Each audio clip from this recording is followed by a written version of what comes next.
Dios continúe usando la vida de este tremendo varón de Dios con estas enseñanzas totalmente bíblicas. Toda la gloria y la honra sea para Dios. Desde Tarija, Bolivia, le sigo todos los días y aprendo tanto de mi Padre Celestial. Mil gracias, pastor, por tan edificantes enseñanzas. Gracias por este estudio de hoy. Entendí muchas cosas, bendiciones, y que Dios tenga misericordia de nosotros. Se escribió para confundir a nadie, sino todo lo contrario. Se escribió para aclarar dudas, se escribió para que la gente no tuviera miedo, sino que tuviera paz y tuviera tranquilidad. Es cierto que tenemos en nuestras manos un libro que tiene un lenguaje simbólico, un lenguaje donde a veces pues no entendemos a priori lo que nos quiere decir la palabra, porque, ya te digo, está escrito entre comillas en clave. Algunos dicen que para que si este libro, esta información llegara a la mano de los inconversos, no lo entendieran, pero los creyentes tenemos la base, tenemos el fundamento bien puesto y podemos entender las cosas que dice el Apocalipsis. Y hay muchas cosas que habla este libro, pero en el capítulo 13 habla de lo que llama la Biblia las dos bestias. Dos bestias. La palabra bestia, Jeibá, y Jeibá es una expresión que se utiliza para hablar de un animal que mete miedo, un animal que trae terror, pero al mismo tiempo un animal casi rayando lo mitológico, un animal que es una mezcla de realidad y de ficción. Y esa es la palabra que emplea la Biblia cuando habla de estos dos personajes. Capítulo 13, verso 1 dice así la palabra: me paré sobre la arena del mar y vi subir del mar una bestia que tenía, dice aquí, 7 cabezas y 10 cuernos. No hay ningún animal que hoy en día exista que sea así. Es algo totalmente metafórico, ¿no? En sus cuernos tenía 10 diademas y sobre sus cabezas un nombre blasfemo. La bestia que vi era semejante a un leopardo, pero sus pies eran como de oso y su boca como boca de león. Fíjate qué mezcla, ¿no? Y el dragón le dio poder, su trono y grande autoridad. 3 cosas, no te las olvides: poder, su trono y grande autoridad. Versículo 3.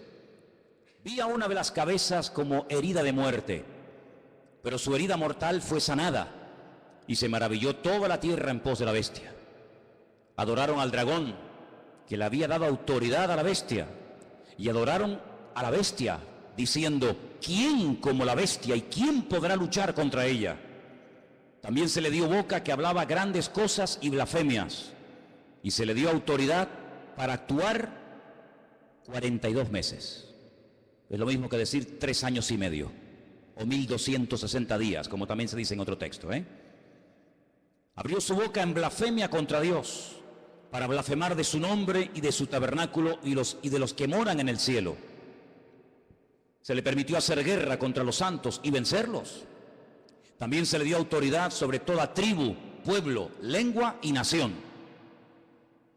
Y la adoraron todos los moradores de la tierra, cuyos nombres no están escritos en el libro de la vida del Cordero, que fue inmolado desde el principio del mundo. Si alguno tiene oído para oír, que oiga. Después en el versículo 11 habla de otra bestia. Si os dais cuenta, dice después di otra. No es la misma, es otra bestia. Pero si os dais cuenta, dice que esta bestia subía de la tierra. Sin embargo, en el capítulo 13, verso 1, dice que la primera bestia subía del mar. ¿Lo veis ahí? Vi subir del mar. El versículo 11 dice otra bestia que vi subir de la tierra. Son 2 entidades completamente diferentes la una de la otra. A lo largo de la historia, la humanidad ha conocido muchos sistemas de gobierno. Ha conocido durante un tiempo, parte de la humanidad durante un tiempo conoció un sistema que ya prácticamente no existe, pero que se llamaba la teocracia. Era Dios, el creador, gobernando al pueblo y llevando la palabra a través de sus profetas.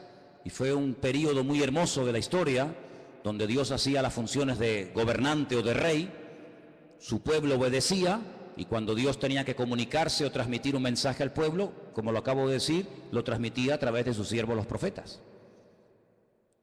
Después dice la Biblia que decidieron cambiar y dejar ese sistema y entraron en un sistema llamado monarquía. Y el rey moría y su hijo ocupaba el lugar, y en fin, todos sabemos que es otro sistema de gobierno. El mundo ha conocido la monarquía, la teocracia, el comunismo, el capitalismo, la democracia, gobiernos de derechas, gobiernos de centro, gobiernos de izquierda, gobiernos comunistas, gobiernos socialistas. En fin, hay cantidad de formas de llevar a este mundo, pues, por distintos caminos.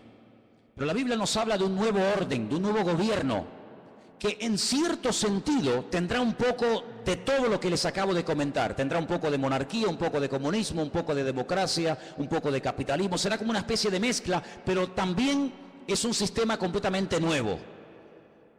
El hombre nunca ha visto ese sistema de gobierno que en los últimos tiempos se levantará, y se levantará del antiguo territorio que ocupó el Imperio Romano. Yo no sé cómo estáis de geografía y de historia, pero el antiguo Imperio Romano conquistó prácticamente todo el continente europeo, de punta a punta, todo el Magreb, todo lo que son las naciones del norte de África y parte de Oriente Medio, incluido Siria, Egipto, Palestina y otros países más. De ese antiguo territorio romano, un territorio enorme, la Biblia nos enseña que en los últimos tiempos se formará un nuevo orden mundial, se levantará un gobernante que no sabemos su nombre, pero sí tenemos muchísima información acerca de este personaje, que no es un personaje de la mitología, ni es una especie de engendro entre algo espiritual y algo físico, sino que será un hombre de carne y de hueso, con padre, con madre, con genealogía, con lugar de nacimiento, con pasaporte, etcétera, etcétera. Digo esto porque a veces Hollywood y algunas películas muestran al famoso anticristo como una especie de relación entre Satanás y una mujer, y nace ahí una cosa que no sabe si es un demonio o es un niño. Olvídense de eso. El anticristo, y dicho sea de paso, el único en la Biblia que llama a este personaje el anticristo es el apóstol Juan. Esa palabra no aparece en ninguna parte de la Biblia, sino solamente cuando Juan habla de este personaje. Anticristo, alguien que se opone a Cristo, alguien que ocupa el lugar de Cristo, porque el anticristo no será un ateo. Satanás no es tonto. Satanás sabe perfectamente que lo espiritual siempre al hombre le tira, por un camino o por otro. Luego el anticristo no será un ateo, sino será una persona que caerá en lo más bajo que puede caer un ser humano, y es en la egolatría. Es pretender recibir adoración como si fuera un dios. Esto no es nada nuevo.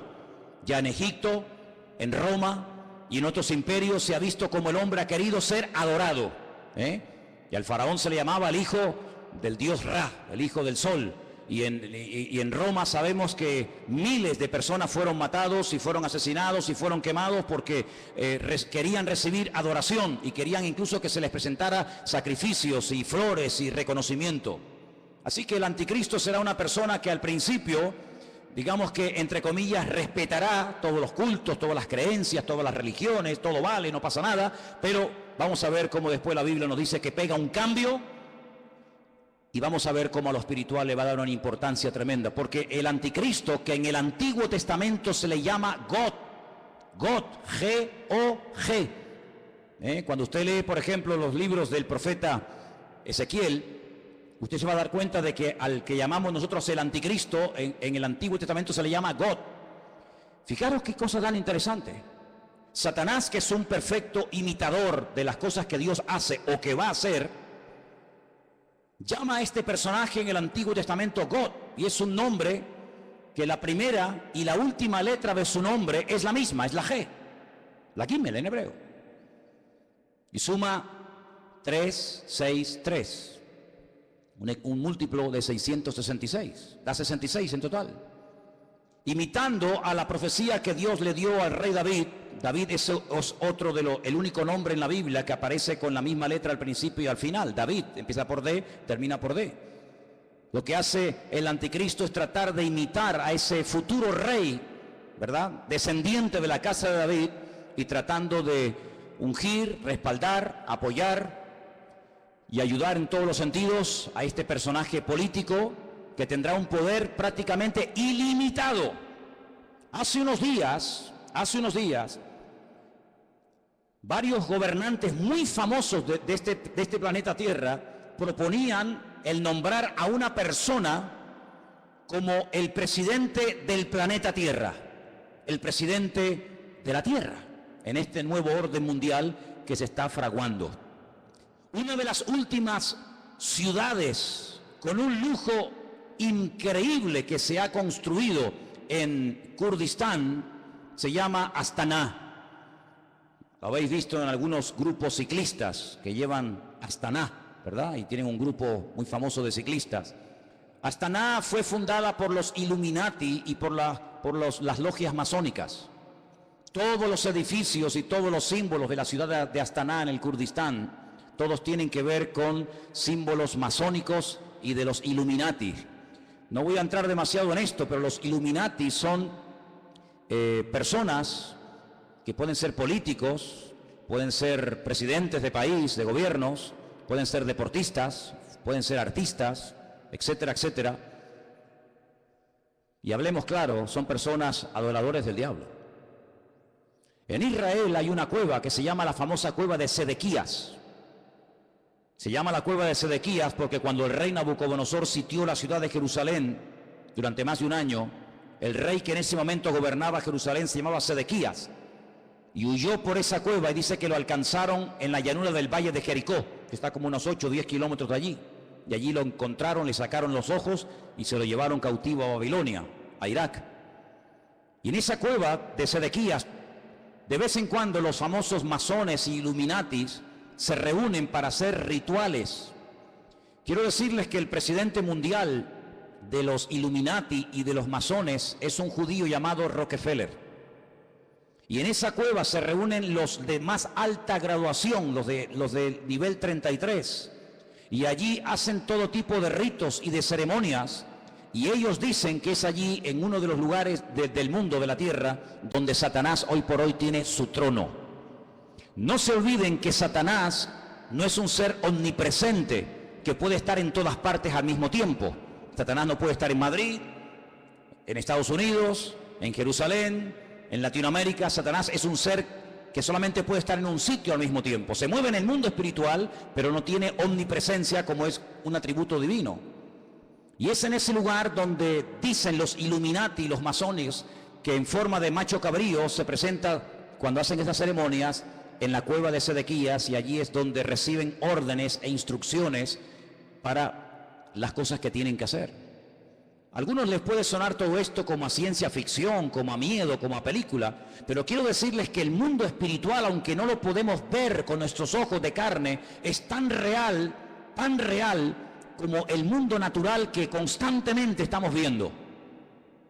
Date cuenta que, por ejemplo, ahora aquí dentro hay millones de voces en alemán, en arameo, en hebreo, en inglés, en chino, en japonés. Aquí dentro hay frecuencias, hay ondas, pero que no podemos ni verlas ni oírlas porque no tenemos un aparato de radio. Pero si tuviéramos un aparato de radio con una buena antena, seríamos capaces de escuchar programas que ahora mismo se están emitiendo desde Marruecos, desde Estados Unidos, desde cualquier parte de la tierra, simplemente que no tenemos un aparato que nos permite captar la señal de lo que aquí hay. Es como en la televisión. Y el mundo espiritual es invisible, pero es real. Los demonios existen, Dios existe, los ángeles existen. Todo el mundo espiritual es tan real como el mundo en el cual nos movemos tú y yo cada día. ¿Cuántos dicen amén? Satanás, dice la Biblia, que tiene un título, es el príncipe de la potestad del aire. Él se mueve con una velocidad abismal en la atmósfera. Y en ese lugar es donde Satanás hoy por hoy tiene su trono. Recuerden que en el libro del Apocalipsis, cuando el Señor le habla a una de las 7 iglesias, a una, no a las 7, a una le dice: aguanten, tengan paciencia, van a ser probados, van a tener dificultades, pero resistan, yo estoy con ustedes, porque yo sé dónde ustedes viven, donde Satanás tiene su trono. ¿Dónde tiene su trono Satanás hoy en día? Pues allí, en la ciudad de Jerusalén, es donde Satanás se mueve, porque sabe que la ciudad de Jerusalén es la ciudad más importante del mundo. Es la ciudad donde el Señor Jesucristo pasó la última semana de su vida. Es la ciudad donde Él instituyó lo que conocemos como la Santa Cena, el pan y el vino. Es el lugar donde murió. Es el lugar donde resucitó. Es el lugar donde ascendió. Es el lugar donde en el día de Pentecostés descendió el Espíritu Santo en forma como de lenguas de fuego que se asentaron sobre más de 100 y pico personas que estaban allí. Es el lugar donde Zacarías capítulo 14 dice que Él volverá por segunda vez y pondrá sus pies sobre el monte de los olivos y el monte se partirá y desde allí gobernará a las naciones. Es el lugar donde dice la Biblia que todo ojo le verá y toda rodilla se doblará. Es el lugar donde vendrán los famosos 2 testigos del Apocalipsis. Es el lugar donde Dios tendrá su sede de gobierno. Es una ciudad mencionada en más de 3.500 ocasiones en la Biblia, en el Antiguo Testamento. Es una ciudad importantísima. Es un lugar donde se está orando permanentemente, de noche y de día, por esa ciudad, pero es un lugar también donde Satanás tiene puestos sus ojos, porque sabe lo que allí va a pasar y lo que allí ya está pasando. Así que el anticristo, no el falso profeta, sino el anticristo, el cuerno pequeño, como lo llama Daniel, el hombre de pecado, el hijo de desobediencia, el inicuo, esta persona cruel y despiadada, tendrá durante 3 años y medio un poder impresionante como no nos podemos ni imaginar. Esta es la última oportunidad que Satanás tiene para destruir a las naciones, para engañar al ser humano. Esta es la última oportunidad, la última bala en la recámara que le queda al diablo por hurtar, matar y destruir, dice la palabra de Dios. Así que se viene un sistema de gobierno que nunca en la vida el ser humano ha visto. Pero, como hemos leído, este hombre, este falso Cristo, este falso Mesías, el anticristo, dice la Biblia que hará alianza, escuchen bien, hará pacto y tendrá el respaldo económico y espiritual de un ente espiritual, por así decirlo, de un grupo religioso que la Biblia lo denomina la Gran Ramera o la Gran Babilonia. ¿Y quién es esta Gran Ramera? ¿Quién es la Gran Babilonia? Bueno, voy a leerles algunas cosas y ustedes lleguen a sus propias conclusiones. La Biblia dice en el libro del Apocalipsis, seguimos en Apocalipsis capítulo 17, que esta Gran Ramera, Babilonia, la madre de las rameras, que ha contaminado a toda la tierra, versículo 1 dice: vi a uno de los 7 ángeles que tenía las 7 copas y habló conmigo y me dijo: ven acá y te mostraré la sentencia contra la gran ramera, la que está sentada sobre muchas aguas. La palabra aguas en el libro del Apocalipsis no se refiere a agua, sino que la interpretación de aguas la tienen ustedes. Hacemos un pequeño salto en el 17:15. Vean la interpretación. Las aguas que has visto donde la ramera se sienta, ¿qué es? Son pueblos, muchedumbres, naciones y lenguas. Esa es la interpretación de la palabra aguas. Entonces, vino a mí uno de los 7 ángeles que tenía las 7 copas y habló conmigo y me dijo: ven acá y te mostraré la sentencia contra la gran ramera, la que se ha sentado sobre pueblos, muchedumbres, naciones y lenguas. ¿Veis cómo lo podéis entender mejor? Versículo 2. Con la cual han fornicado los reyes de la tierra y los moradores de la tierra se han embriagado con el vino de su fornicación. Me llevó el Señor en el espíritu al desierto. La palabra desierto en hebreo es Bamidbar, es el lugar donde Dios habla, en la soledad, en la quietud, en la calma, donde Dios saca a su pueblo para hablarle y revelarle cosas profundas de su corazón. Y dice que allí vio una mujer sentada sobre una bestia escarlata, llena de nombres de blasfemia, que tenía 7 cabezas y 10 cuernos. ¿Cómo estaba vestida esa mujer? Esa institución religiosa, ¿cómo se vestía? Dice que se vestía de púrpura. Interesante, ¿no? Y de escarlata. Estaba adornada de oro, de piedras preciosas, de perlas, y tenía en su mano un cáliz de oro lleno de abominaciones y de la inmundicia de su fornicación. Así se vestían sus ministros, de púrpura y de escarlata, y tenía joyas y piedras preciosas en abundancia. Ahora, analicemos hoy en día en el espectro espiritual de nuestro planeta Tierra, vayamos una por una a ver quiénes pueden ser. Por ejemplo, ¿cómo visten los budistas? Si viéramos en este momento a un budista, seguramente lo veríamos con la cabeza rapada. Veo muchos budistas en esta tarde aquí. Iría seguramente, si tiene algo de pelo, con una especie de trenza. Iría con una túnica de color naranja. Ese es el color de los ministros budistas. No usan piedras preciosas, ni mucho menos. El mundo entero, las naciones de la tierra no han fornicado con el budismo. De hecho, en muchas naciones el budismo ni ha llegado, ni sabe la gente lo que es. Para muchos, Buda simplemente es una estatua de un señor con una panza muy gorda y nada más que eso. ¿Cómo visten, por ejemplo, los musulmanes? No visten de púrpura ni de escarlata. No han gobernado sobre todas las naciones de la tierra, sobre muchas sí, pero no sobre todas las naciones de la tierra. No tienen su sede, como después vamos a ver, en una ciudad más adelante. ¿Cómo visten los testigos de Jehová, los mormones? ¿Qué institución? Y no hace falta que lo digan. Se viste de púrpura y de escarlata y tiene piedras preciosas y riqueza en abundancia. ¿Cuál es el hombre que tiene más poder de convocatoria que simplemente con hacer así te junta 1 millón de personas en décimas de segundo? Un hombre que es capaz de ir a África, a América, a Japón, a la China, a Cuba, a cualquier país de la tierra. Es el hombre que tiene más poder de convocatoria que nadie, más que Obama, más que cualquier deportista. Hay un hombre que simplemente con hacer así junta como nada, 1 millón de personas, y los reyes de la tierra le tienen que besar la mano. Incluso el rey de España ha ido y se le ha inclinado. ¿Qué te parece, amigo? Y por si los datos te parecen cortos, en el versículo 18 dice: la mujer que has visto es la gran ciudad que reina, no que reinará, dice que reina sobre los reyes de la tierra. Allí donde la gran ramera tiene su sede. ¿Y cuál era la ciudad que en el momento de escribir el libro del Apocalipsis reinaba sobre toda la tierra? Si seguimos leyendo un poco más adelante, capítulo 17, versículo 8 dice: la bestia que has visto era y no es, y está para subir del abismo e ir a perdición, y los moradores de la tierra, aquellos nombres que no están escritos no están escritos de la fundación del mundo en el libro de la vida, se asombraron viendo a la bestia que era y que no es.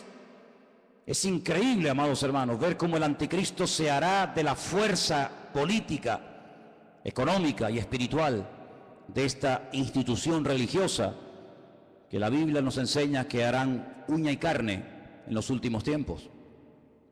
Ahora bien, este anticristo no podrá hacer lo que le da la gana, sino que tiene un periodo muy corto de tiempo para llevar a cabo, digamos, su plan maléfico, que número 1 consiste en destruir al Estado de Israel.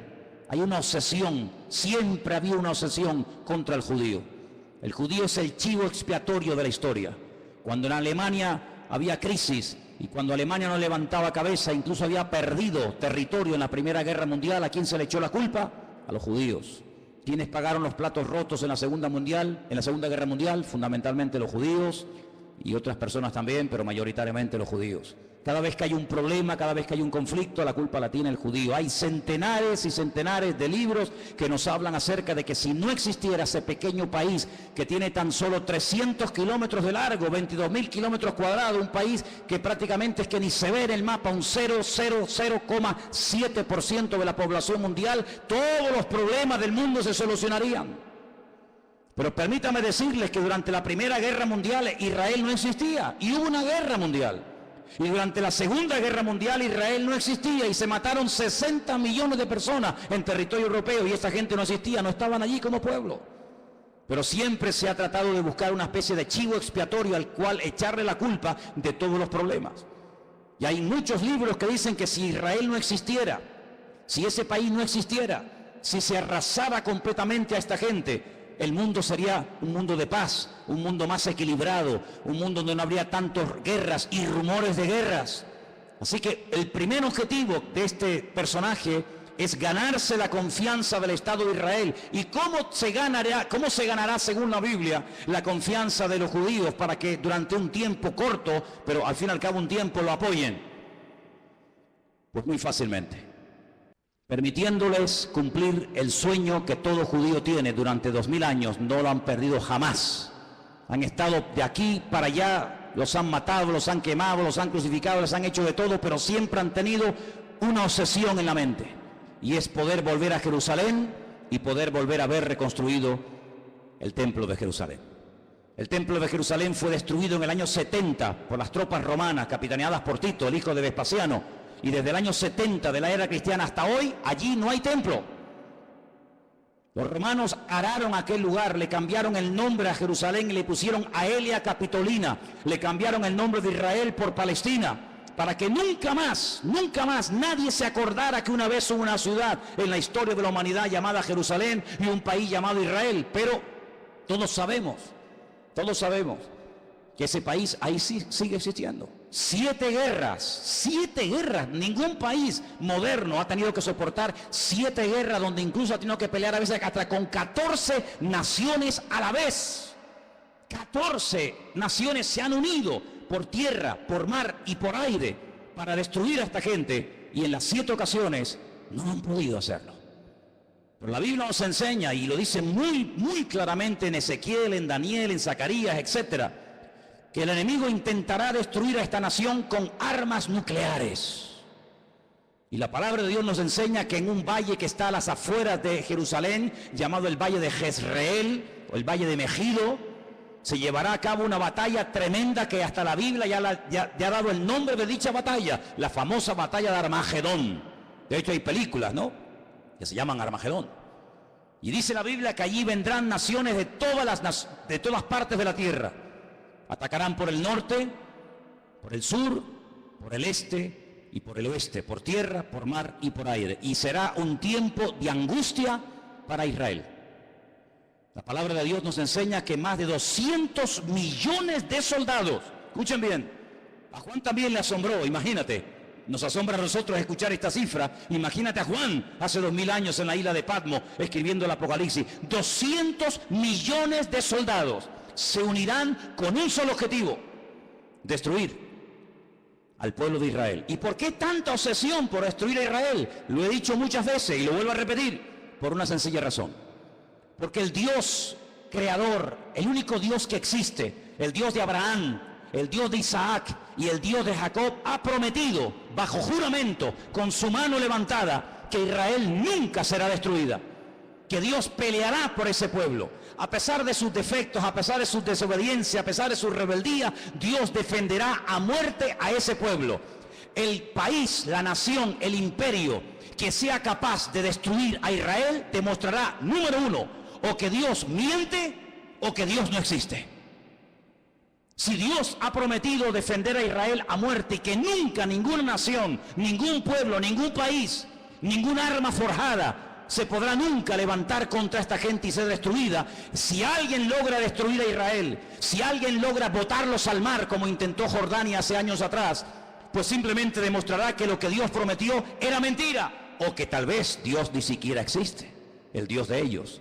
Por lo tanto, el enemigo está tratando de demostrar por todos los medios habidos y por haber que Dios miente. Ya lo hizo en el principio de los tiempos, en el libro del Génesis. Cuando se acerca a la primera mujer, le dice: ¿por qué no comes? ¿Por qué no desobedeces a Dios? Y la mujer dijo: porque Dios nos dijo que si pecamos y si desobedecemos la ley de Dios, vamos a morir. Y Satanás le dice: Dios te ha mentido, no es verdad, tú no vas a morir. Lo que pasa es que Dios sabe que si comes de este árbol, si desobedeces a Dios, le harás la competencia, le harás sombra y serás otro Dios. Y eso Dios no quiere que ocurra. Y la Biblia nos enseña que aquella persona le creyó a diablo, le creyó a Satanás y le creyó a la mentira. Y así como la verdad te hace libre, la mentira te esclaviza y te destruye. Por eso a lo largo de la historia, desde Caín hasta nuestros días, Satanás ha intentado destruir al pueblo de Israel, al Dios de Israel. ¿Por qué? Porque él quiere ser adorado y reconocido. Y el anticristo, este hombre, este líder político, exigirá que se le adore. Dice la Biblia que cuando el templo de Jerusalén sea reconstruido, y quiero decirles que he estado muchas veces en Israel, muchísimas veces, y cada vez que he ido he tenido la oportunidad y la bendición de poder ir al Museo del Templo, donde puedes ver absolutamente todo, salvo el arca del pacto. Ya está todo preparado, todo dispuesto, todo listo para que se reconstruya por tercera vez el famoso templo de Jerusalén, en el único lugar del mundo donde los judíos pueden construir un templo. Los judíos no son como los evangélicos, que pueden construir iglesias en cualquier parte, o como los católicos, que construyen catedrales en cualquier ciudad del mundo. El judío tiene la orden, la prohibición de no edificar ningún templo en ninguna parte de la tierra, salvo en el monte Moriah, donde miles de años atrás el patriarca Abraham subió a lo alto de esa montaña a sacrificar a su hijo. Y es en ese lugar donde Dios únicamente permite que se construya un templo, donde Él, dice la Biblia, que pondrá su gloria y su presencia para que todas las naciones de la tierra conozcan que Dios es uno, dice la palabra de Dios. ¿Por qué no lo hacen? Tienen poder para hacerlo. En 1967, en junio del 67, el 7 de junio del 67, la Biblia nos enseña, o la historia, perdón, nos enseña que las tropas de Israel entraron y conquistaron toda la ciudad de Jerusalén. No podían entrar en Jerusalén, pero en el 67 tomaron toda la ciudad. Subieron a lo alto del monte, pero le dejaron hasta el día de hoy a Jordania que administre las explanadas del templo, donde está la famosa mezquita de Omar y la famosa mezquita de Al-Aqsa. Pero es allí donde algún día, dice la palabra de Dios, que el templo será reconstruido. Y a los 3 años de ser edificado ese templo, nos dice en Tesalonicenses, justo a los 3 años, este personaje entra al lugar santísimo, lo profana, y entonces exige que todo el mundo le adore y le reconozca como el único Dios. Quiero leerles en 2 de Tesalonicenses capítulo 2, versículo 1, escuchen bien la lectura. Dice el apóstol Pablo: con respecto a la venida de nuestro Señor Jesucristo, de eso está hablando, y nuestra reunión con Él, os rogamos, hermanos, que no os dejéis mover fácilmente de vuestro modo de pensar, ni os conturbéis, ni por espíritu, ni por palabra, ni por carta, como si fuera nuestra, en el sentido de que el día del Señor está cerca. Nadie os engañe en ninguna manera, porque no vendrá sin que antes venga la apostasía, el desmadre, el descontrol total y absoluto. En ese ambiente de desmadre, de descontrol, de guerras y rumores de guerra, de crisis y más crisis, en ese ambiente se levantará el anticristo. Porque viene ofreciendo paz, viene ofreciendo seguridad y viene ofreciendo estabilidad a un mundo que entrará en caos y entrará en picado y no habrá forma de solucionar el problema. Vendrá la apostasía. Dice la Biblia que en los últimos tiempos muchos que se llaman creyentes o cristianos o seguidores de Dios o de Cristo apostatarán de la fe, llegarán a escuchar hasta espíritus engañadores, espíritus malignos, llegarán a creer en cuanta cosa rara y extraña aparezca por el escenario, y se producirá un enfriamiento a nivel mundial por parte de muchos que se llaman creyentes. Dice, y el amor de muchos, a consecuencia de que se ha multiplicado la maldad, se enfriará. Y si aquellos días no fueren acortados, nadie se podría salvar. Dice, más por causa de los escogidos, y por ahí están los listos de turno que siempre dicen, no, pero los escogidos son los judíos, no somos nosotros. Eso es mentira. Están engañados. Si están enseñados, están engañados. La palabra escogido es ecleto. La palabra ecleto aparece en Primera de Pedro, cuando Pedro le escribe a gentiles, no a judíos, a gentiles, y les dice, vosotros que antes no erais pueblo, si eran judíos, eran pueblo. No, pero es que vosotros no erais pueblo, porque el único pueblo que Dios tuvo en el pasado fue Israel. Vosotros que no erais pueblo, ahora sois pueblo de Dios. Real sacerdocio, amén. Nación santa, pueblo escogido por Dios, para que anunciéis las virtudes de aquel que os llamó de las tinieblas a su luz admirable. Es decir, la palabra que toma Pedro, que es ecleto, es exactamente la misma que aparece en Lucas 21 y en Mateo 24, cuando habla de escogidos. Dios tiene solo un pueblo, Dios no tiene dos pueblos, Dios tiene un solo pueblo. Y en ese pueblo forman parte todos aquellos hombres y mujeres que han aceptado a Cristo como su Señor y Salvador personal. Punto. ¿Cuántos dicen amén? Y dice que si no fueren acortados aquellos días, pero por causa de los escogidos tiene que acortarlo, nadie se podría salvar. Entonces dice que cuando venga la apostasía, muchos, no todos, muchos se apartarán. Y estamos viendo gente que antaño predicaba el evangelio, ya ni lo predican, ni sirven al Señor, ni se congregan. Y no se asusten ni se sorprendan. Pedro dice, hermano, no os sorprendáis, como si alguna cosa extraña estuviera ocurriendo. Ya os hemos predicado, ya os hemos profetizado, ya les hemos escrito. Dice, y después de mi partida, yo procuraré que ustedes tengan memoria de esto, para que no se olviden, que muchos apostatarán de la fe, que muchos se apartarán, que muchos se olvidarán de Dios, incluso hasta lo van a renegar y lo van a rechazar. Dice que cuando venga, antes de que venga el Señor, tiene que venir la apostasía y se manifieste el hombre de pecado, el hijo de perdición. ¿Y qué hace este hombre? Versículo 4, se opone. se levanta contra todo lo que se llama Dios o es objeto de culto. No permite que haya todo tipo de religiones y todo tipo de creencias, sino que va a ser una persona que va a controlar el tema espiritual o religioso. Dice, y es de tal manera este personaje cruel, que dice que se sienta en el templo de Dios, como Dios, haciéndose pasar por Dios. Y el único templo que Dios ha tenido y tendrá es el templo de Jerusalén. Por lo tanto, la Biblia nos habla clarísimamente acerca de que el templo de Jerusalén va a ser reconstruido otra vez. Sí, hermanos, otra vez va a ser reconstruido. Aunque nos parezca extraño, nos parezca imposible. También era imposible que hace 60 años esta gente tuviera un país llamado Israel, y es posible. Ahora vosotros sabéis lo que lo detiene, a este anticristo, a este personaje siniestro, macabro. Dice, vosotros sabéis lo que lo detiene, a fin de que a su debido tiempo se manifieste. Ya está en acción el misterio de la iniquidad, solo que hay quien al presente lo detiene hasta que él, no ella, él a su vez se ha quitado de en medio. Entonces se manifestará aquel inicuo. La palabra inicuo, pues es una palabra que significa un hombre cruel, sin principios, sin moral, un salvaje, despiadado, una bestia, hasta que ese inicuo sea matado con el espíritu de la boca del Señor y lo matará el resplandor de su venida. He hecho una lista de cómo, de todas las formas que la gente moría en los tiempos de la Biblia. Tengo una lista enorme. Hay gente que murió comida por perros, gente que murió comida por gusanos, gente que murió crucificada, gente que murió apedreada, gente que murió quemada, gente que murió a palos, gente que murió clavados con un asta, empalados. Hay un montón de tipos de muertes en la Biblia, pero nadie ha muerto como morirá el anticristo. Dice que lo matará el resplandor de la venida de nuestro Señor Jesucristo. Así como el resplandor de la gloria del Señor tiró al suelo al apóstol Pablo y se convirtió y sirvió al Señor con toda su alma y con todo su corazón hasta el último minuto de su vida, el anticristo morirá no de forma natural, sino morirá por el resplandor de la gloria y de la presencia del Señor. Y dice la Biblia hasta dónde va a ser enterrado.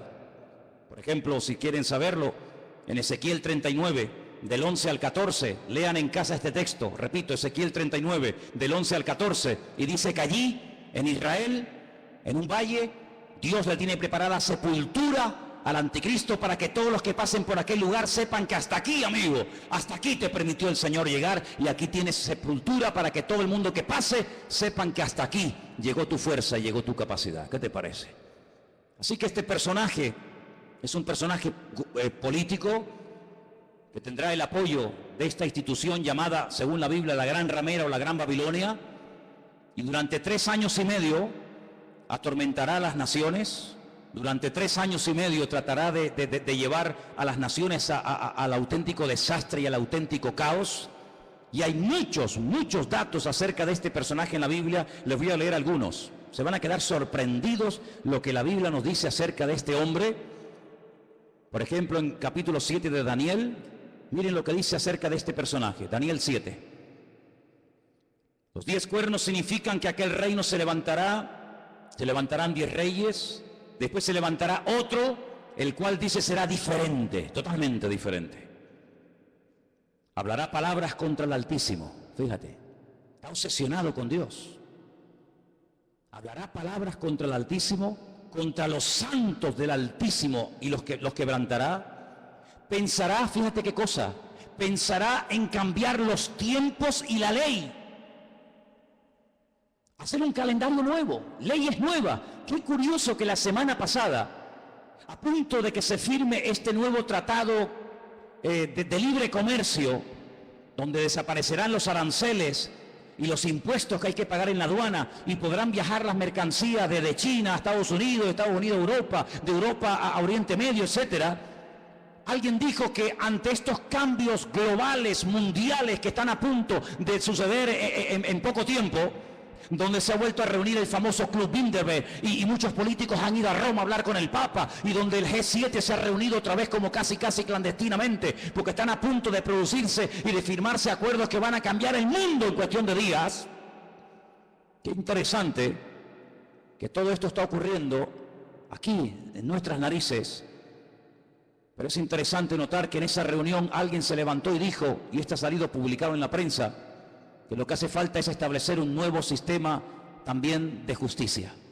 Es decir, la justicia, las leyes, los abogados, los magistrados que tenemos en este momento no sirven, no pueden llegar a tener el control de la justicia que hace falta para estos cambios que se vienen. Hace falta otro tipo de jueces, otro tipo de abogados, otro tipo de fiscales. Qué curioso, cambiar las leyes. Una de las instituciones que el anticristo quiere cambiar es la justicia y quiere hacerlo lo más injusta posible. Parece una paradoja, ¿no? La justicia que sea injusta. La ley del embudo, donde el que tiene cada vez tendrá más y donde el que no tiene cada vez tendrá menos. Querrá cambiar la justicia, la política, el orden social. Dice la Biblia que una de las cosas que harán los que tienen poder para dictar leyes es presentar leyes terribles como si fueran buenísimas. Y leyes que han sido buenísimas, que han preservado a las naciones de la destrucción, leyes con un principio moral, leyes con un principio de perdón, de misericordia, desaparecerán y a lo malo lo presentarán como bueno y a lo bueno como malo. El jefe de todos los masones de Europa, Jacques Chirac, expresidente de la República de Francia, padre de la Constitución Europea, incluso ha llegado a proponer que en un ambiente de libertad, de igualdad, el ser humano puede llegar a casarse con un animal y hacer una ceremonia oficial donde si te enamoras de tu vaca o de tu perro te puedes casar con él, o si tu perro se enamora de ti no sé si le dirás sí o no. Y eso es lo que él ha llegado a proponer, que todos los seres humanos sean equiparados al nivel de las bestias, y donde un animal puede casarse con un hombre con un animal, y cosas terribles. En la Biblia nos habla como de engendros, donde se mezcla la biotecnología, donde se mezcla lo físico, lo espiritual, y verás cosas que te he que es un robot o un ser humano. Hay personas que ya están siendo operadas y se cortan las piernas y los brazos. Quiero otro tipo de piernas y de brazos, y ya están haciendo engendros y manipulaciones genéticas sin precedente en la historia de la humanidad. Qué curioso que la Biblia, desde el libro del principio de la Torá, prohibía todo tipo de mezclas y todo tipo de injertos y todo tipo de cambios, ¿verdad? Sin embargo, el hombre intentará cambiar los tiempos, intentará cambiar las leyes.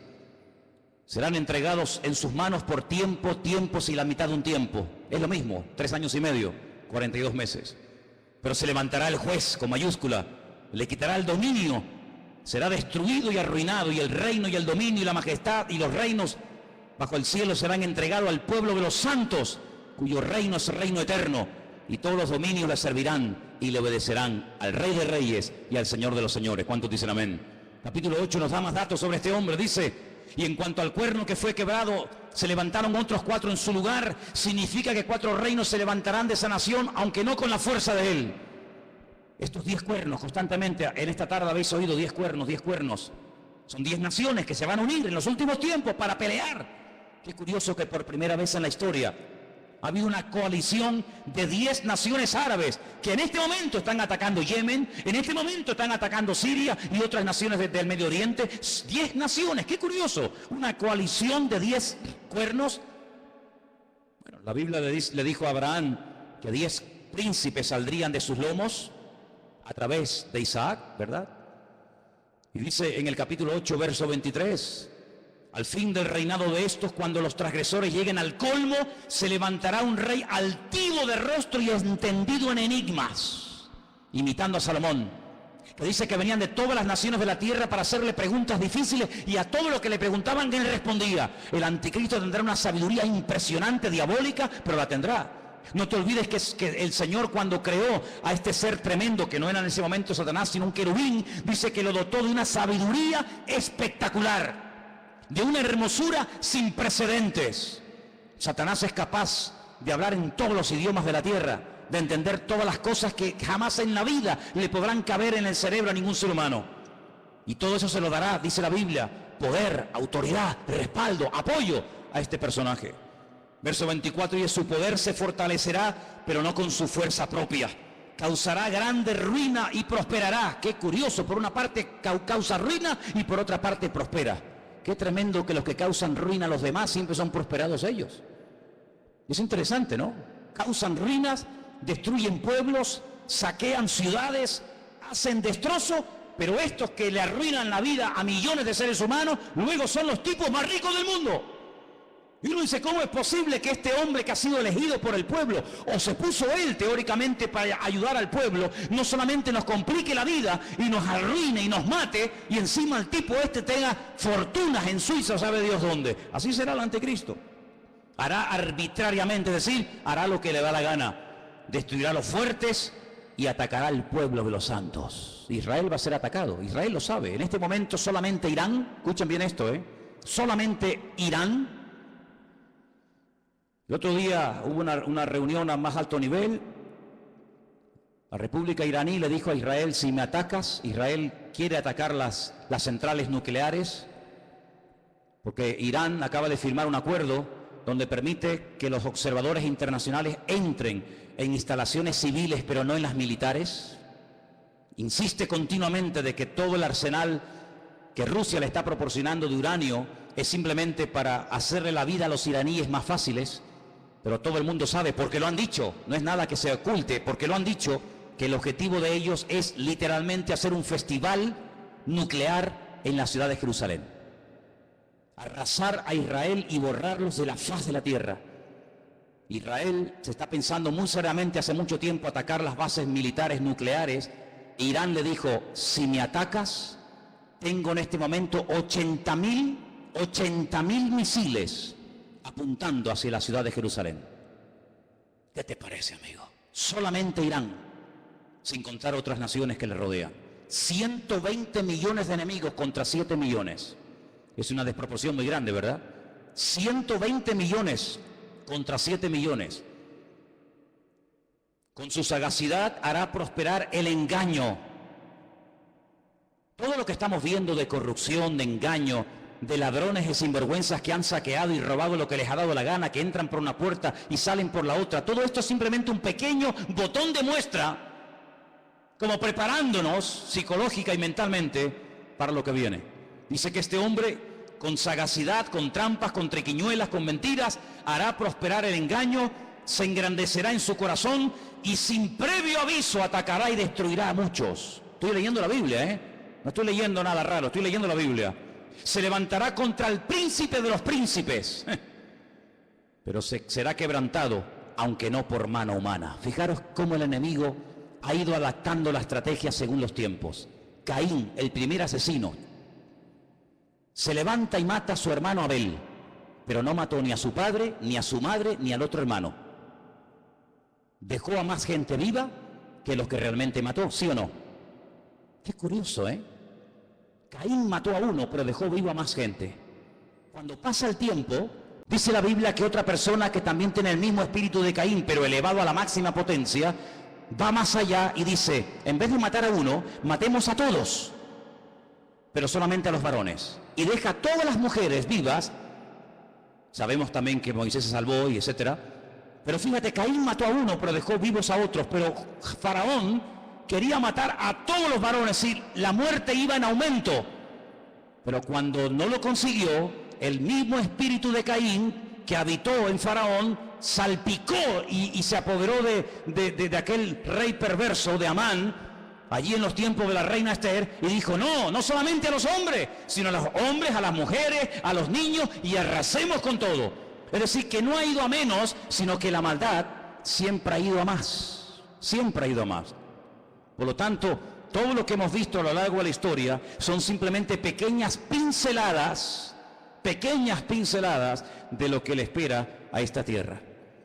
Si saltamos al capítulo 11 de Daniel, sigue dando datos muy interesantes. Dice aquí, hará este rey según su voluntad. Se ensoberbecerá, se engrandecerá sobre todo Dios, y contra el Dios de los dioses hablará. Y dice aquí, y prosperará. Es increíble, Y prosperará. Por eso dice la Biblia, no tengas envidia del hombre malo que prospera en su camino. Porque a veces los malos también son prosperados, pero no por Dios. Y dice aquí, hasta que sea consumada la ira y lo que está determinado se cumpla. Ahora fíjate qué dato tan interesante. Yo sé, y algunos seguramente me lo harán notar, que en el texto original no existen palabras con mayúscula y palabras con minúscula. No existe ni en griego ni en hebreo palabras con mayúscula y con minúscula, que en nuestro idioma es muy importante porque no es lo mismo la palabra Dios con minúscula que la palabra Dios con mayúscula. No es lo mismo la palabra Señor con minúscula que la palabra Señor para referirnos a Dios en mayúscula. En la Biblia hay un término específico para cada palabra, por lo tanto no hace falta recurrir a esto de mayúsculas y minúsculas. Pero en nuestra Biblia dice en mayúscula del Dios de sus padres. Luego sus padres eran creyentes. Los padres del anticristo eran creyentes del verdadero Dios, porque dice del Dios, repito, con mayúscula de sus padres no hará caso.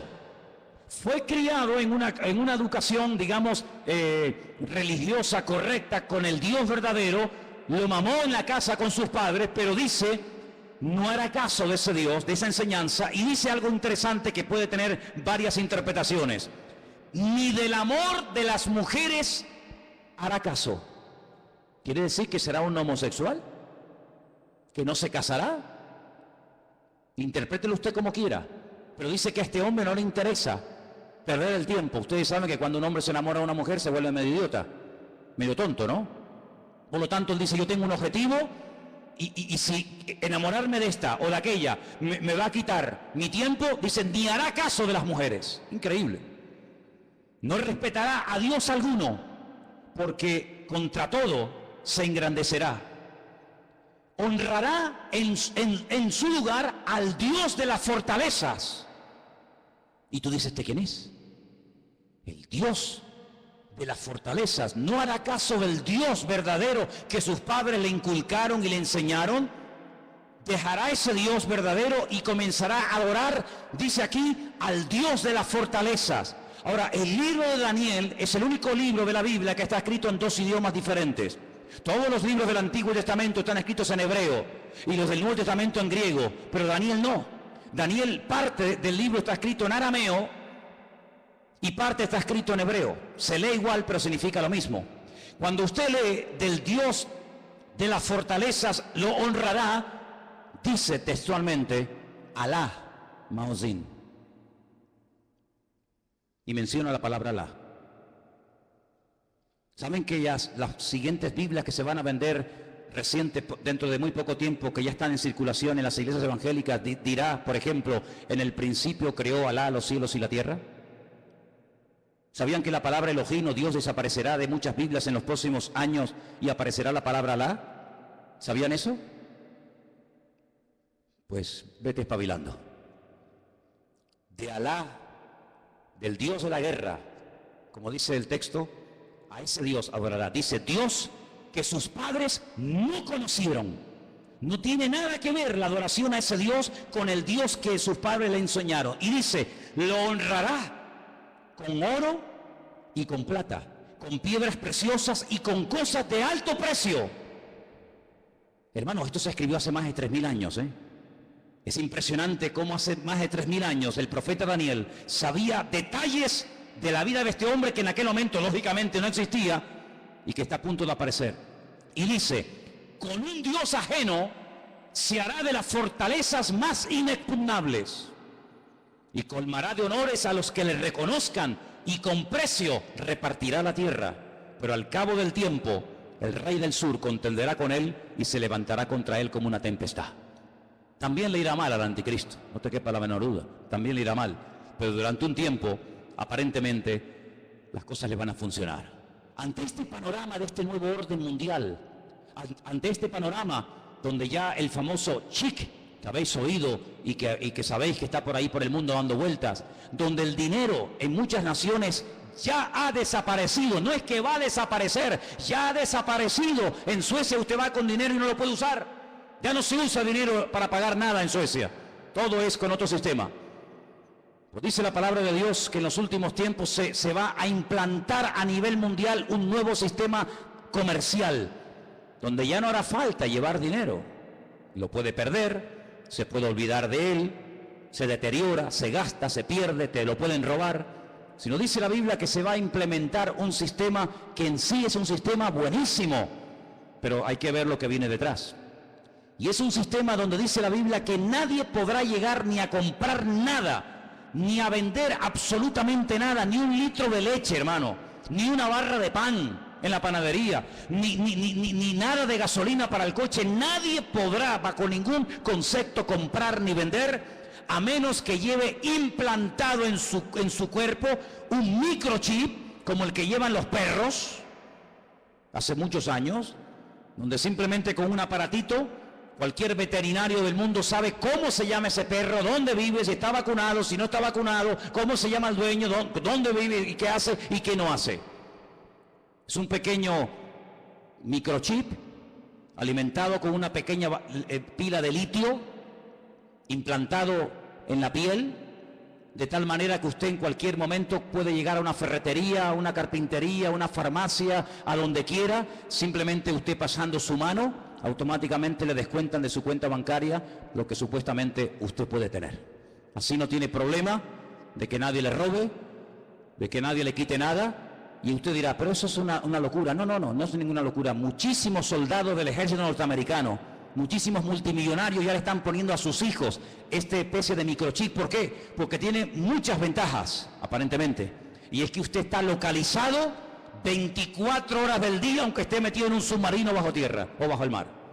Usted está localizado permanentemente, porque los satélites captan esa señal, captan esa radiofrecuencia en cualquier lugar donde usted se encuentre. ¿Cómo podía saber Juan, un pescador de Galilea, hace 2000 años atrás, en un pequeño país llamado Israel, que algún día en el mundo, en el planeta Tierra, habría un sistema tan sofisticado, donde la gente ya no usaría dinero para comprar, ni para vender, ni para viajar, sino que simplemente llevando ahí una especie de chicle en la mano, pasándolo por una especie de escáner o de máquina, la gente podía llevar una vida normal? ¿Cómo podía ese hombre saber eso hace 2000 años? No lo sabía. Dios se lo dijo.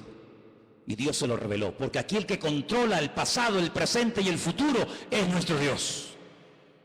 Y el Apocalipsis está escrito en pasado.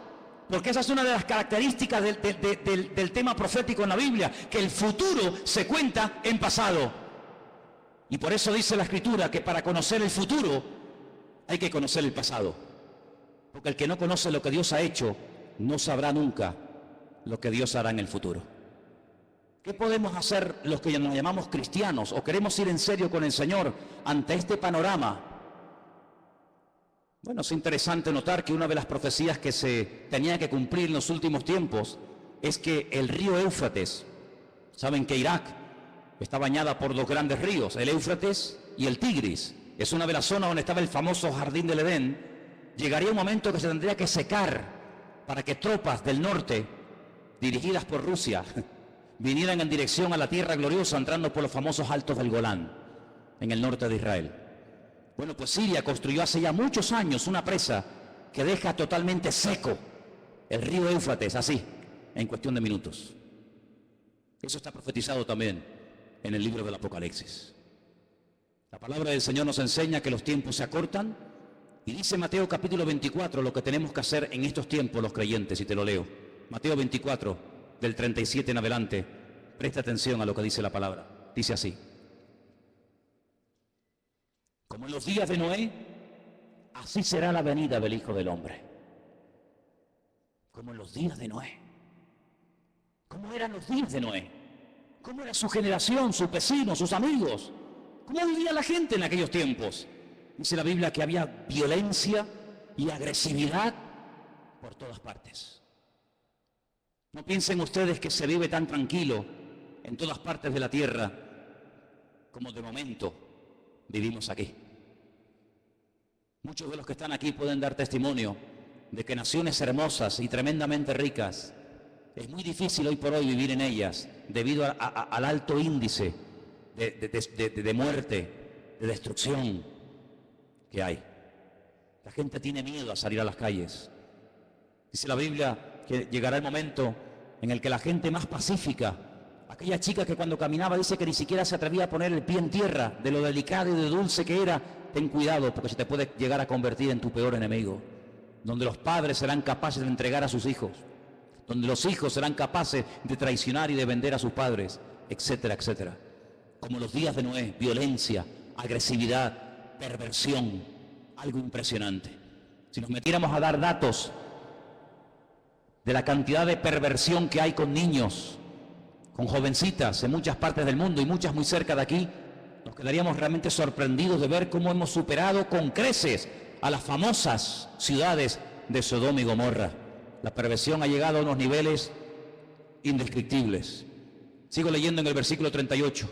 Porque como en los días antes, días hermano, no años, días antes del diluvio, ¿qué hacían? Comían, bebían, se casaban, se daban en casamiento hasta el día en que no entró en el arca. ¿Cómo es posible que está a punto de venir un diluvio, que vamos a morir todos como ratas, que no hay escapatoria? Y te estés casando, pero ¿casando para qué? Si mañana vamos a morir todos. Y haciendo negocios a largo plazo, y haciendo inversiones, y comprando, y vendiendo, y comiendo, y bebiendo, cuando te quedan 20 horas de vida. Oye, si tú supieras, dime la verdad, hermano y hermana, si tú supieras con toda seguridad que te queda una hora de vida, ¿qué harías? Dime qué harías. ¿Llamarías ahora a tu hijo, a tu hija? ¿Harías algo? No, todavía queda mucho tiempo, sí. Esa actitud de indiferencia, de decir, bueno, no hay tanta prisa, tampoco es para tanto, no exageres tanto, Manolo, que todavía queda mucho tiempo, que soy muy joven, que queda mucha vida por delante. Sí, también al que enterré ayer le quedaba mucha vida por delante. Y con 44 años recién cumplido el lunes, ahora está donde todos sabemos que está. Toda la vida le quedaba por delante, claro. Un chaval con 44 años, pues, hombre, pues imagínate tú lo que puedes vivir, casi otros 40 años más. Pues no, se acostó a las 9 de la noche. Y a las 7 de la mañana, su vida se apagó. ¿Qué te parece? Días antes del diluvio, Noé estuvo predicando y diciendo a la gente, viene el diluvio, que Dios va en serio, Dios te ha dado oportunidad, otra, y mañana, y pasado, y nada, y no hacían caso. Así será la venida del Hijo del Hombre. Dice, no entendieron. Oye, ¿no te ha pasado? Gente inteligente, gente con más o menos un mínimo de cultura, un mínimo de, no sé, de luz, que tú le hablas de cualquier cosa y todo lo entienden. Le hablas de política, 3 horas hablando de política. Le hablas de fútbol, va, pero yo te cuento. Le hablas de lo que quieras. Tocas el tema de la Biblia, tocas el tema del Señor y son los más torpes del mundo. Y un tío tan listo, un tío tan sabio, un tío tan espabilado, un tío que se ha buscado la vida, toda la vida, de todo entiende y de todo sabe. Lo dejas en el desierto y el tío sobrevive. Lo dejas en el Himalaya y el tío se busca la vida. Cuando le hablas del Señor, no entiende nada. ¿Leíste la Biblia? Sí, pero no la entendí. Pero tío, ¿cómo es posible que leas el periódico, leas la revista y todo lo entiende? Y cuando te hablo de Dios, no entendieron. Hay como una nube, hay como una ceguera espiritual. ¿Por qué se creen que comencé el culto cantando abre mis ojos? ¿Piensan que todo esto es casualidad? ¿Que detrás de esto no hay oración y preparación? Y diciendo, Dios mío, háblanos. Claro que lo hay. Abre mis ojos, ¿pero a qué? A la realidad espiritual de lo que se cierne y de lo que viene, hermanos. No entendieron hasta que vino el diluvio. Cuando entendieron era demasiado tarde.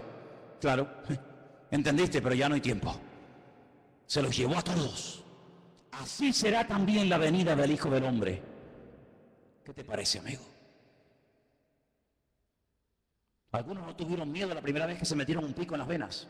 No tuvieron miedo ninguno.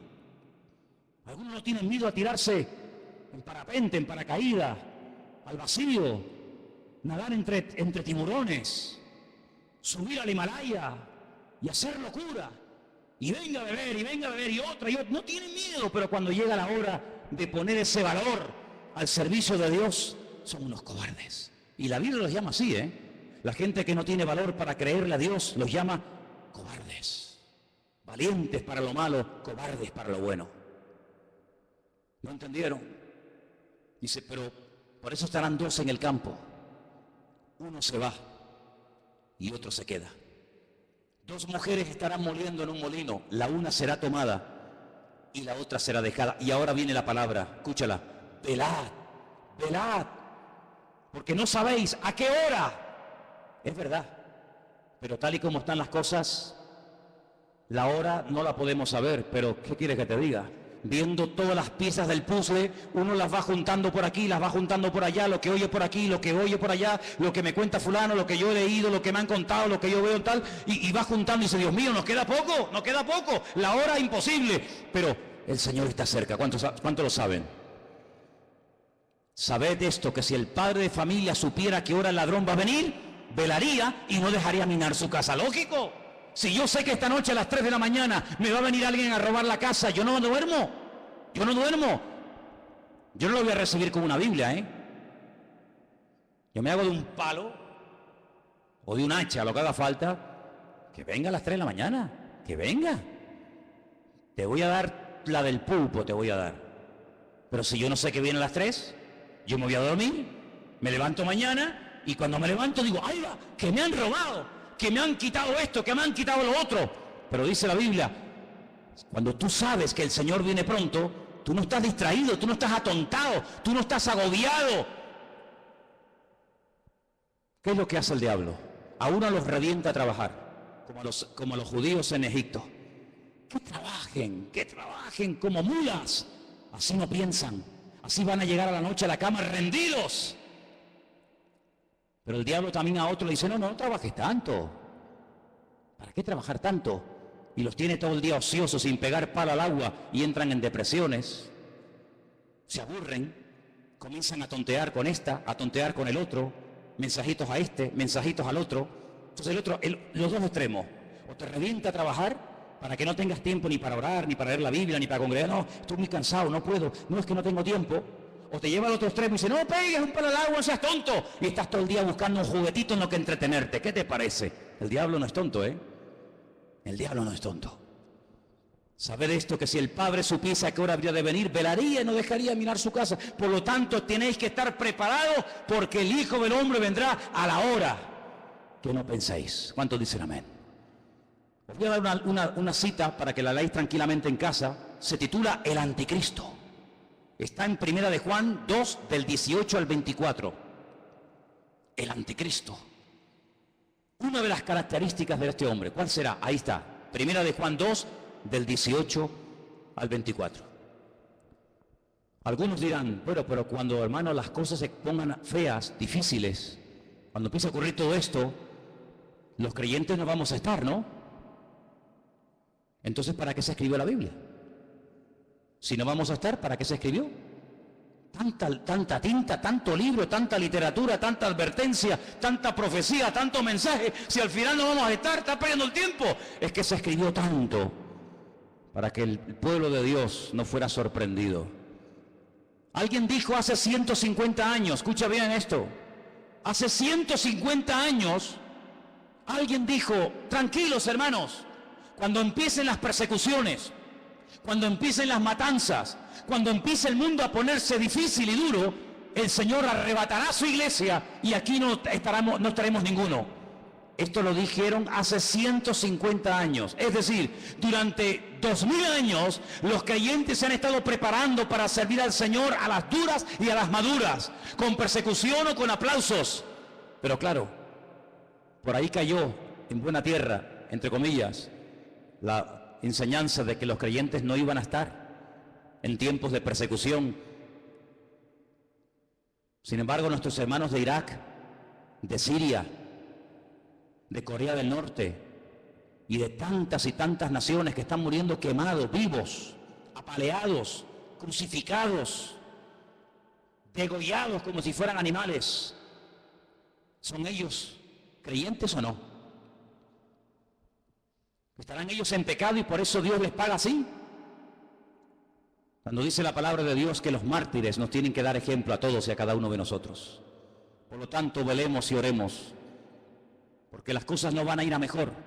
Todo esto de pactos, que si Podemos, que si el PP, que si... Hay algunos que son tan ingenuos, tan tontos, que creen que todo se va a solucionar a base de habla, que te habla y promete y te doy, y tú aquí y tú allá. El Señor dice, la maldad se multiplicará y les sorprenderá a todos, me da igual del signo que sean, como los dolores a la mujer que está a punto de dar a luz, dice, y no escaparán, sino que vendrá sobre ellos la destrucción repentina. Nosotros no tenemos la confianza puesta en el PP, yo por lo menos no, a lo mejor alguno aquí sí. Yo no confío ni en el PP, ni en el PSOE, ni en Ciudadanos, ni en el otro, ni el Melena, yo no confío en ninguno de ellos, porque todos son hijos del diablo. ¿O no? ¿O no? Porque estás conmigo, estás contra mí. ¿Cómo voy a poner yo mi confianza en el hombre? Maldito el hombre que confía en el hombre. Nosotros ponemos nuestra confianza en el Señor, Dios Todopoderoso. Él no nos va a fallar. Estemos en el diluvio, estemos en la tormenta, estemos en la cárcel o estemos fuera, yo estaré contigo todos los días hasta el fin del mundo y nadie te podrá hacer frente en todos los días de tu vida. Eso es lo que nos dice el Señor y a eso tenemos que agarrarnos ahora más que nunca. Por eso llevo años diciendo cada semana, oh hermanos oremos, hermanos busquemos al Señor, métanse en la palabra, dejen de perder tiempo en tontería, no hagan planes que tú no... hablando de planes, ¿cuántos de los que están aquí tienen planes y meten al Señor en sus planes? Es que lo tenía aquí apuntado y no me puedo ir sin decirlo. ¿Incluyes a Dios en tus planes? A ver, ¿sí o no? Pues lo estás haciendo fatal. Fatal. ¿Que no puedo incluir a Dios en mis planes? No. Pero hermano, no te entiendo. Espera, déjame que te explique. Pues si no te vas a quedar así. Tú no tienes que incluir a Dios en tus planes. Tú tienes que meterte en los planes de Dios. ¿Ves la diferencia? Yo tengo planes, quiero ser médico, quiero ser abogado, quiero estudiar 5 carreras, quiero casarme con un chico alto, guapo, rubio, maravilloso, que habla inglés, arameo, francés, chino, japonés, tenga un coche, un yate, un avión. Claro, esos son tus planes. Y Señor, me tienes que ayudar, me tienes que ayudar, amigo, Tú tienes tus planes, tus proyectos, y ahora me caso, y ahora me divorcio, y ahora compro, y ahora vendo, y ahora voy a la playa, y ahora voy al monte. Tú tienes tus planes y metes a Dios en tus planes. Te equivocas rotundamente, no has entendido nada. Y tú dices, pero ¿cómo se predica en esta iglesia? Sí, amigo, aquí estamos para esto. Si quieres más la papita dulce, vete allá a la esquina que está la guardería Heidi. Aquí yo te digo que la única manera de ir de gloria en gloria y de victoria en victoria no es metiendo a Dios en mi agenda, sino metiéndome yo en su agenda y en sus planes y en sus proyectos. Y entonces Dios te va a bendecir y Dios te va a ayudar. No metas a Dios en tu vida, métete tú en el Señor y entonces